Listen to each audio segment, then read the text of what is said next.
byose nabyo ni ibihimbano ngira ngo byasohotse nyine no kuri Twitter ya Beneri bagaragariza abantu yuko ari scam. Yego. Hanyuma rero wenda tubivuze muri rusange mubona ari ku ruhe rugero iki kibazo cy'ubutekamutwe muri ibi ngibi bimaze gufata intera inganite ndetse muratubwire n'impinduka wenda mubona zaba batekamutwe bagenda bahinduka mugereranyije nuko mbere byari bimeze nuko muri uyu munsi none uko bihagaze.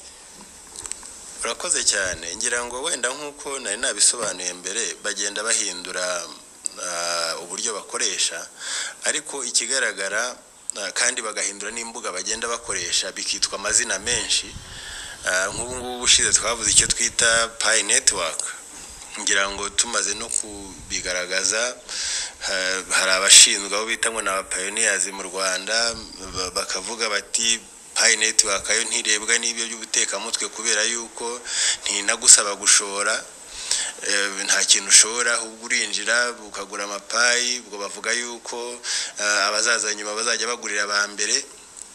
Icyo tuvuga nuko abantu bagomba kugira ubushishozi. Ubundi umuntu ukubwira ngo urinjira ubona amafaranga ntacyo ushoye ubwo uri buyakureye. Tubwira abantu rero kugira ubushishozi nta nubwo icyo kintu cyo kuri internet wagiye ngo ushyireho ingufuri ahubwo no kugira tubwira abantu kugira amakenga kugira ngo ibintu bitabambura kuko nibindi byagiye bitangira nuko byagiye bibambura. Ibyo ngibyo nkuko nahoze mbivuga hari bivuga ngo urire ku bandi hari nibitavuga ngo ntiurire ku bandi kubera ko urabona hari cyaje ubushize cyo Yes, bakunzi ba Kamanzi Official ndabasuhuje cyane kandi mbifuriza gukomeza kugubwa neza muri weekend turimo gusoza abandi batangiye. Hanyuma mwumvise aya majwi ay'umuyobozi muri Beneri ngira ngo hari wungirije guverineri niba ntibeshya yavugaga ku kitangazamakuru kimwe avuga kuri ibintu bya cryptocurrency n'uburyo byamburamo abaturage bimwe byitwaje ibintu bitandukanye. Nashaka kugarukaho none ariko genda nashaka kwibanda kuri Pi Network nkuko mwiyumviye ari kuntu bafite amakuru atari yo kuri Pi Network kandi bituzagumeza kubisobanura kugeza byumvikanye. Cyokora kimwe cyo kugira amakenga byo ni ingenzi ni ngombwa birakureba kandi bitakurebye bizakureba ku rundi ruhande. Amakenga rero ni ngombwa cyane ariko reka nkure urujijo kuri bamwe bafite amakuru atari yo kimwe n'uyu muyobozi muri aya majwi mwumvise mu kiganiro yatanze ku gitangazamakuru kimwe hano mu Rwanda. Pi Network kuvuga ngo ese niba winjiye udashoye amafaranga bazayaguha bayakuye uzayavana he? Iyi ni imyumvire imwe igomba kujya ku ruhande tukumva ko iteka kugira ngo tubone inyungu muri business cyane cyane za online ntibisaba ko twateruye mu mufuka igishoro ngo tugiterekemo dukore ishoramari. Ntabwo ari byo rwose kuko ibyo tumaze kubimenya kuko iyo biza ko ibyo ubwo yakabaye yasobanukiwe ikintu bita mining muri business. Ubundi mining tuzukora gucukura amabuye y'agaciro byiswe gutyo kugira ngo byumve. Iriya rero ni business iteye kuriya nizo cryptocurrency bagiye kuzacuruza inyinshi barazimayininga. Bityo rero nk'umuntu ubishinzwe utabyumva twebwe ababyumva dushinzwe kubisobanura kugeza byumvikanye duhateho. Ni urugendo rero kwiga ni urugendo kumvikanisha ibintu ni urugendo buri kimwe cyose ni urugendo ubuzima bwose ni urugendo. Ni inshingano zacu rero kugira ngo nta gitangaje kirimo kubona umuyobozi ushinzwe nk'ibi by'imari hari ibyo adasobanukiwe bijyanye nabyo. Wowe muturage utarabyize ukaba umurushaho amakuru. Ibi ni ubucuruzi bwo mu rwego rwo hejuru buhambaye kandi bukorwa cyane na Perezida wa Leta Zunze Ubumwe za Amerika wenyine nawe ubwe aramayininga cyangwa se acuruza ibyo bintu. Reka byita ibyo bintu NFTs. Zira NFTs ni ibyemezo bigaragaza ko afite assets mu bigo by'imari runaka cyangwa mu masosiyete runaka. Izo rero NFTs iyo zitwaye zigaragaza z'ikoranabuhanga zigaragaza umutungo ufite hariya, niba ari zahabu, niba ari amabuye y'agaciro, niba ari cryptocurrency, noneho bakaba baguha amafaranga cyangwa ukayikoresha nk'ifaranga ariko bihagarariye bya bindi wabitse hariya. Inyinshi rero barazimayininga. Kuba rero hari bamwe mu bayobozi bacu batarabisobanukirwa, ikintu cya mbere ni amakuru. Niba tuyafite tugomba kuyatanga kugeza byumvikanye. Ibi ndabivugira hano kugira ngo hatagira umupayiniya uhungabana yumvise iki kiganiro ngo byacitse ngo ikino mubizi neza. Ntabwo nshaka gufata umwanya munini, ahubwo ndashaka kwibanda cyane ku kuntu, ku ijambo yavuze ngo wabona gute amafaranga utarashoye, wayakurahe. Jyewe tuvugana, ubu tuvugana nabikoreye igihamya simusiga. Nabonye migration muri Pi y'ikintu nashoye ni megabyte nari nsanzwe nkoresha. Birababaje kubona tugeze mu gihe umuntu atumva yuko megabyte afite agomba kuzibyaza amafaranga. Reka mfate urugero, nkanjye namayininze Pi. Muri Pi ni sosiyete mpuzamahanga ariko idafite icyicaro mu gihugu icyo ari cyo cyose usibye muri Leta Zunze Ubumwe za Amerika, ariko ikorera online, ni kuri telefone yawe, ni application udownloadinga. Nge rero nawe nkurikiye umayininga Pi, baduhaye akazi, twemeranywa nabo, dusinya amasezerano, twuzuza buri kimwe cyose gisabwa, batubwira ukuntu tuzabona amafaranga. Ukuntu babikoze ni nk'uko igihugu kibikora. Igihugu kiragenda cyo gishora amafaranga, kigakoresha amafaranga, kikayazana kikayashyira hariya, kikayacuruza. N'abandi niko babikoze, bo bashoye amafaranga, bakora umushinga, bakora coins. Twebwe rero tugomba kuzibona tuzikoreye. Iyo utazikoreye ntuzibona. Ni akazi nkora ku isaha, kandi amasaha 28 niko. Ariko kugira ngo mbikore, shyiramo igifunguzo ngafungura, ni ukuvuga ngo akazi kagakorwa, system ikankorera amasaha 28 yarangira ikifunga. Ariko bakampemba uko isaha ishize bampemba, uko isaha ishize bampemba. Hanyuma amasaha 28 yashize, akazi karahagarara. Iyo gahagaze ndongera, niba ngakeneye nkongera nka updating, ari byo bita kumayininga. Ibyo rero ubwabyo iyo mbikora barampemba. Bampemba iki? Ni za Pi bampa ku isaha, banyereka izo bampa ku isaha. Ariko iyo mbishishikariza abandi, hari bonus bampa, ari byo bituruka ku bari referrals nyine, cyangwa se abari security sako n'imikoreshereze ya system, kugira ngo bidushishikarize gukoresha system, tubwire n'abandi. Mwabyumvise, n'ubundi ugutumye kumukorera ubukangurambaga cyangwa kumwamamariza agombe aguhembe. Niko muri Pi Network bikora. Ngira ngo ikiganiro kivuga ngo baduhaye akazi muri Pi Network kirari naragikoze, ubundi nta nagiye muvugirwa hano tutakoze ibiganiro, dusa nk'ababisoje, ahubwo tuba tubisubiramo kugira ngo birusheho kumvikana. None rero umuntu uri muri Pi Network niyumve yuko afite akazi. Ba bantu bavuga ngo mbese nzavuga ko nayakuye. Wahawe akazi, kereka wenda niba ari icyaha guhabwa akazi n'umuntu uwo ari we wese no hanze y'igihugu. Ngiye kandi nagahawe ndi mu gihugu, nkakora online. Iyo ngakoze barampemba. Igihe rero kirageze, iri faranga kuko riri mu mafaranga y'amahanga, kandi ngewe nari ngeneye ko bampemba mu iwacu, badushyiriyeho uburyo bwo kugira ngo tubone amafaranga y'iwacu. Kugira ngo mbikore, hari sosiyete zibishinzwe. Iyo sosiyete rero narayiyambaje ngewe, niyambaje OKX, wese nzi iyo yiyambaza. Ndayibwira nti rero OKX ngiye kubona mbona iri ku rutonde rw'abo Pi yemereye kwakira Pi bakaduha amafaranga dushaka. Ngiye rero nashakaga ama USDT. Ama USDT kugira ngo mbone uko nyavunjamo amanyarwanda. Ibyo kandi kibereka yuko ubwo bucuruzi bwo bwemewe, izo transactions zemewe, nuko ayo mafaranga nyahabwa n'igihugu cyanjye, kuko nagihaye ama USDT. Yes, nta ama USDT y'amafaranga y'ikoranabuhanga hariya, ariko yo aguranwa amadolari. Noneho bakamvunjira mu madolari. Amadolari y'ikoranabuhanga angana n'amadolari asanzwe. Telefone yanjye rero irabyemera, irabikora, ntiborotse kuri icyo kintu. Yifunguye bikunda, sadirike biremewe.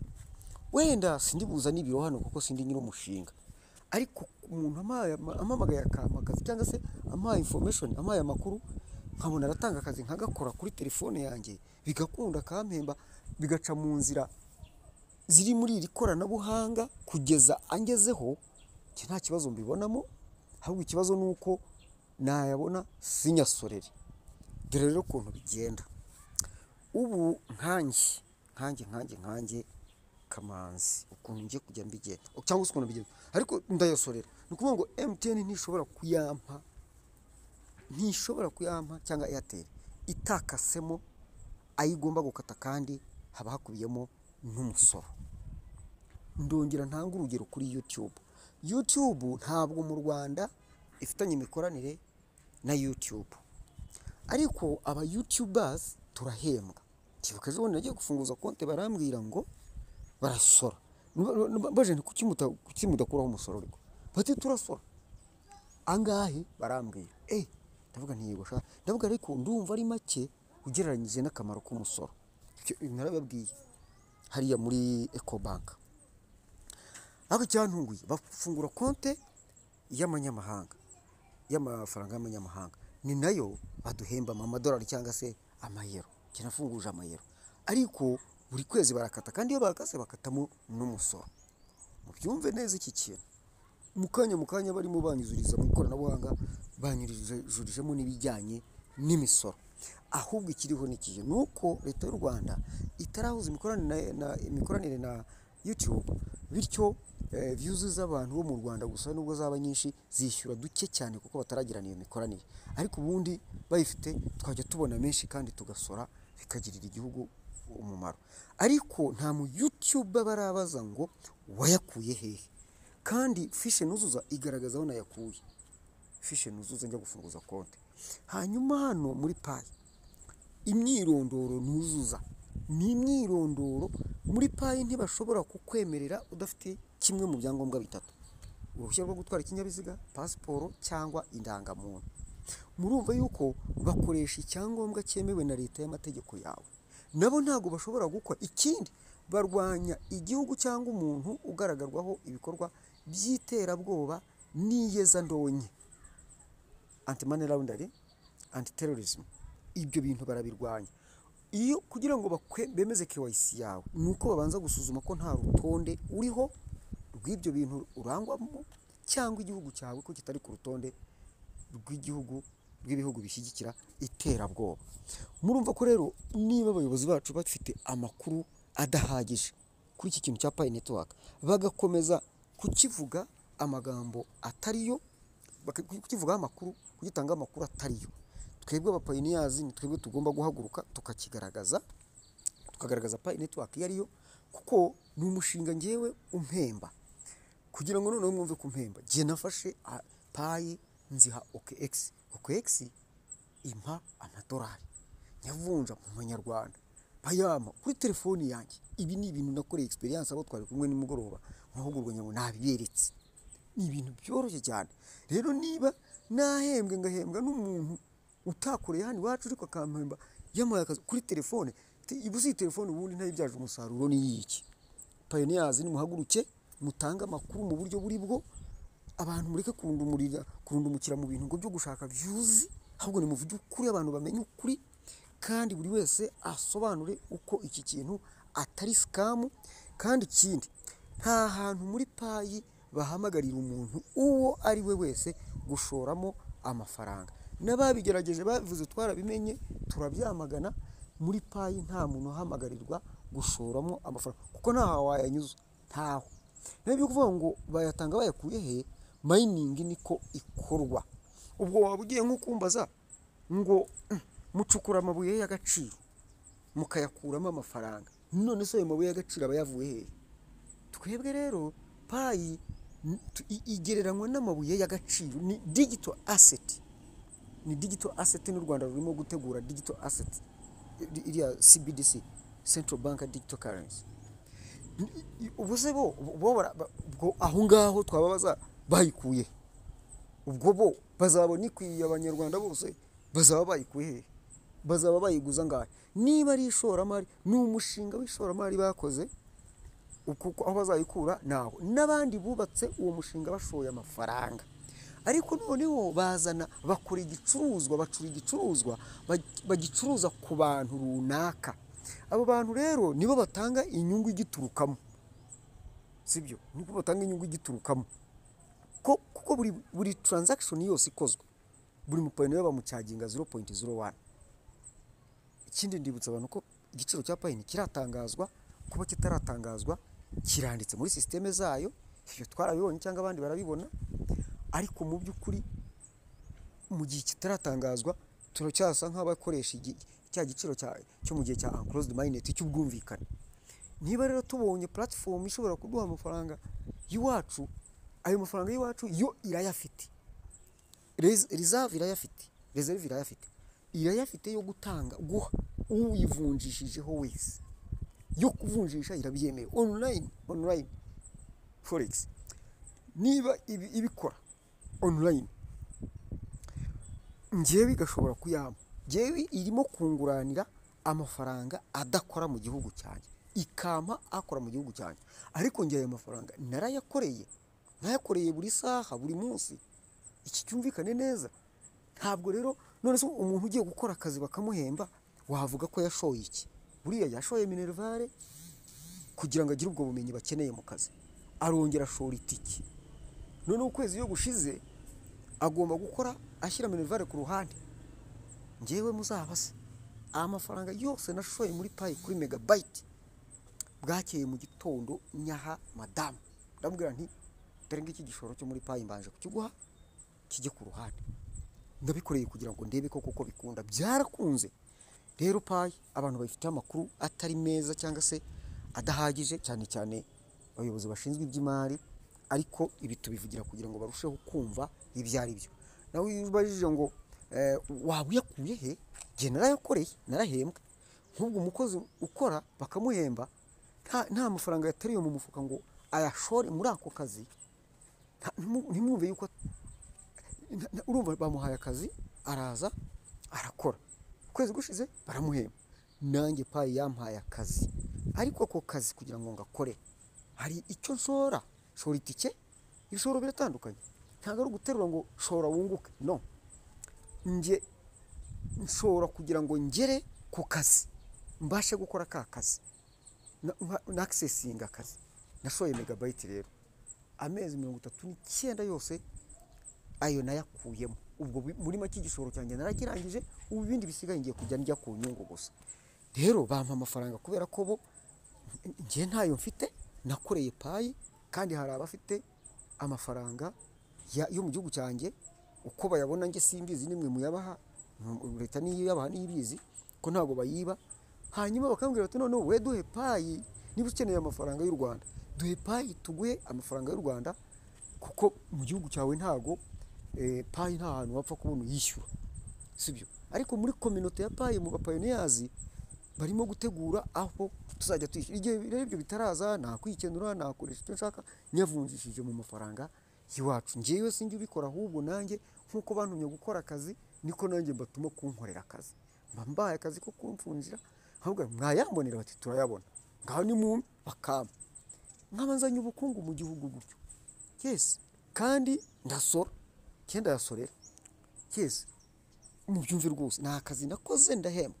Iki buri mupayine wese agomba kumva yuko yahawe akazi akora buri, ahubwo umuntu utamayininze aba yishe akazi. Ariko aka kazi iyo kishe n'ingaruka zawe ni ukuvuga ngo wunguka kuko wakoze. Iyo utakoze ntiwunguka, ariko iyo utabikoze abandi barabikora, payi ngo yungukira ku bandi nta kibazo. Ngayo nguko nicyo nagira ngo sobanure ku ijambo ry'uyu muyobozi. Ari ndandi majwi yenda tutumvise kuri payi, ariko yanga yarahagije kugira ngo dukureho uru rujijo, mujye mudufasha kugeza aya makuru aho ataragera, kandi abatarakora subscribe muyikore kugira ngo dukomezanye kubaka icyano ikomeze kudufasha muri byinshi. Murakoze, mugubwe neza.